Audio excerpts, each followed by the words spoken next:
नमस्कार माझ्या यूट्यूब फॅमिलीमधील सर्व मैत्रिणींनो, कशा आहात तुम्ही सगळ्या? मी आशा करते की तुम्ही खूप मजेत आणि पॉझिटिव्ह असाल. आपण कितीही थकलो तरी घरात पाऊल ठेवताच. जर घर स्वच्छ आणि सुवासिक असेल तर सगळा थकवा कुठल्या कुठे पळून जातो ना, हे समजत देखील नाही. घर फक्त चार भिंतीचं नसून ती एक आपली हक्काची जागा असते. पण बऱ्याचदा कामाच्या व्यापात घर कसं आवरलेलं ठेवावं हे आपण विसरूनच जातो किंवा हे आपल्याला समजतच नाही. म्हणूनच आजच्या व्हिडिओमध्ये मी तुमच्यासोबत अशा काही अतिशय सोप्या आणि झटपट होणाऱ्या टिप्स शेअर करणार आहे ना, ज्याने तुमचे घर नेहमी स्वच्छ राहील आणि नेहमी प्रसन्न राहील. कारण स्वच्छ घर म्हणजे निरोगी घर. त्यामुळे व्हिडिओ शेवटपर्यंत बघा आणि चॅनलवर जर तुम्ही नवीन असाल तर चॅनल सबस्क्राईब करून पुढील बेल आयकन दाबायला विसरू नका. तर सर्वात पहिली टिप, सकाळी उठल्यावर अंथरुणाची घडी घालणे आणि खिडक्या उघड्या ठेवणे. तुम्हाला माहिती आहे का मैत्रिणींनो, सकाळी उठल्या उठल्या सर्वात आधी जर आपण अंथरूण व्यवस्थित करून तो जो बेड असतो तो जर सेट केला तर आपला संपूर्ण दिवस असा प्रसन्न जातो. रिसर्चने देखील हे सांगितलं आहे, जे लोक सकाळी उठून आधी बेड आवरतात त्यांचा पूर्ण दिवस शुभ, सकारात्मक आणि शिस्तबद्ध जातो.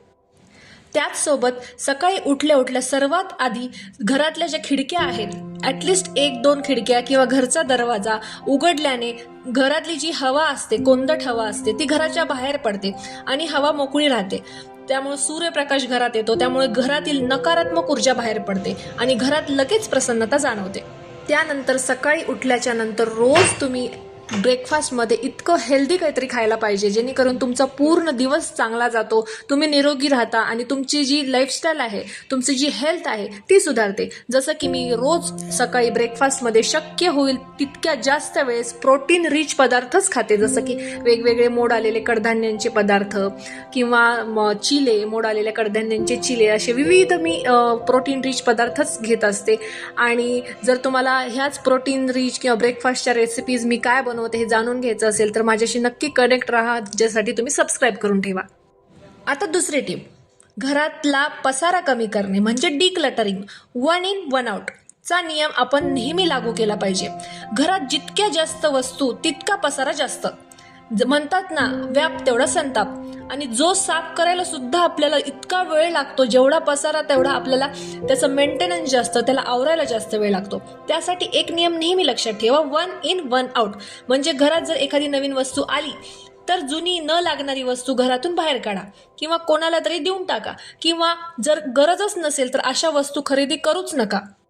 आठवड्यातून किंवा 15 दिवसातून एकदा घरातल्या अशा काही गोष्टी नक्की वेगळ्या करा ज्या आपण वर्षभर वापरलेल्याच नाहीत, किंवा 6 महिन्यापेक्षा एखादी गोष्ट आपल्याला वापरली गेली नाही ती नक्की घरातून तुम्ही बाहेर काढा.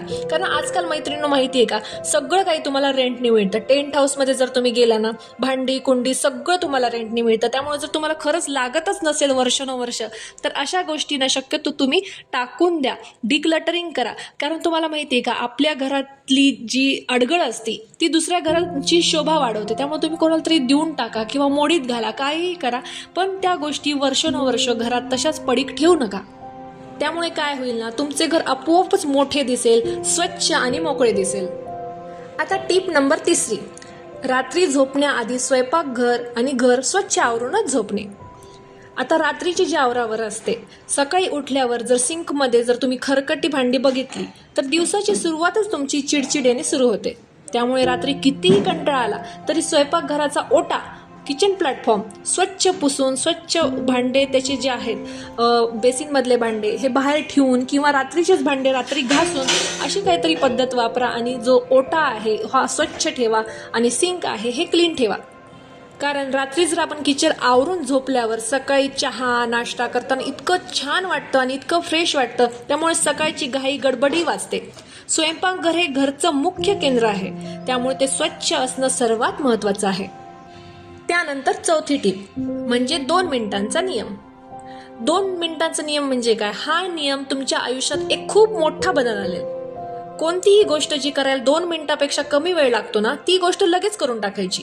उदाहरणार्थ, कपडे बदलल्यावर ते लगेच जागेवर ठेवणे, चहा पिऊन झाल्यावर लगेच तो कप सिंकमध्ये आणून ठेवून विसळून टाकणे तात्पुरता, किंवा आलेली जी पत्रे आहेत, बिल आहे ते व्यवस्थित जागेवर ठेवणे. आपण काय करतो, हे नंतर करू म्हणून सोडून देतो, पण त्यामागे छोट्या छोट्या गोष्टींचा मोठा पसारा बनून जातो. त्यामुळे 2 मिनिटांचं काम जागेवरच संपवा. त्यानंतर 5वी टीप, घरचा सुवास आणि सकारात्मकता.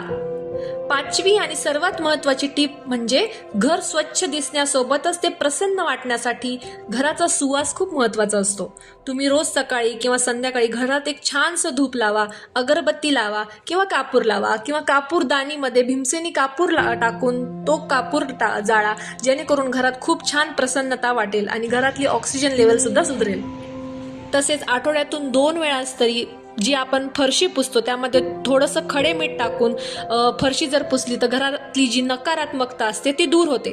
तसेच लिंबाचा रस किंवा चांगले सुवासिक फिनेल टाका, जेणेकरून सकाळी घरात चांगली सकारात्मकता पसरेल. सकाळी घरात हलके संगीत किंवा मंत्र पठण लावले तर खूप छान आणि पवित्र वातावरण, आनंदी वातावरण होतं. घरासमोर रोज एक छोटीशी का होईना एक छान रांगोळी काढा, जेणेकरून बाहेरून आलेल्या व्यक्तीला सुद्धा छान वाटेल आणि घरात सकारात्मकता येईल. आणि सगळ्यात महत्त्वाचं म्हणजे घरात ॲटलिस्ट एखादं किंवा दुसरं इंडोर प्लॅन्ट लावा, जेणेकरून घरातील जी टॉक्सिक गोष्टी असतात, आपण कुठले फिनेल्स वापरतो, कुठल्या लिक्विड्स वापरतो, जेणे आपल्या घरातील हवेमध्ये टॉक्सिक मटेरियल, टॉक्सिक बॉडीज तयार होतात, ती जी झाडे असतात इंडोर प्लॅन्ट ते त्यांना खेचून घेतात. त्यामुळं घरात हिरवळ असलीच पाहिजे, त्यामुळं घरात छान वाटते, प्रसन्न वाटते. त्यामुळे 1 किंवा 2 जेवढे जमतील तेवढे तुम्हाला घरात छोटे छोटे इंडोर प्लॅन्ट्स लावा, जेणेकरून तुम्हाला खूप छान वाटेल. मैत्रिणींनो, या होत्या 5 अगदी सोप्या टिप्स, ज्या तुमच्या दैनंदिन जीवनाचा जर तुम्ही भाग बनवल्या तर तुमचं घर नेहमी हसत खेळत, निरोगी आणि प्रसन्न राहील. त्यातली कोणती टिप तुम्ही आधीपासूनच फॉलो करता आणि कोणती नवीन वाटली हे मला कमेंट करून नक्की सांगा. आजचा व्हिडिओ आवडला असेल तर नक्की लाईक करा, तुमच्या फ्रेंड्स आणि फॅमिलीसोबत शेअर करा आणि अशा छान छान व्हिडिओसाठी आपल्या चॅनलला सबस्क्राईब करायला मात्र विसरू नका. तर चला, परत भेटूया अशाच एका नवीन आणि सुंदरशा व्हिडिओमध्ये. तोपर्यंत स्वतःची काळजी घ्या, आनंदी राहा आणि पॉझिटिव्ह राहा. Bye bye.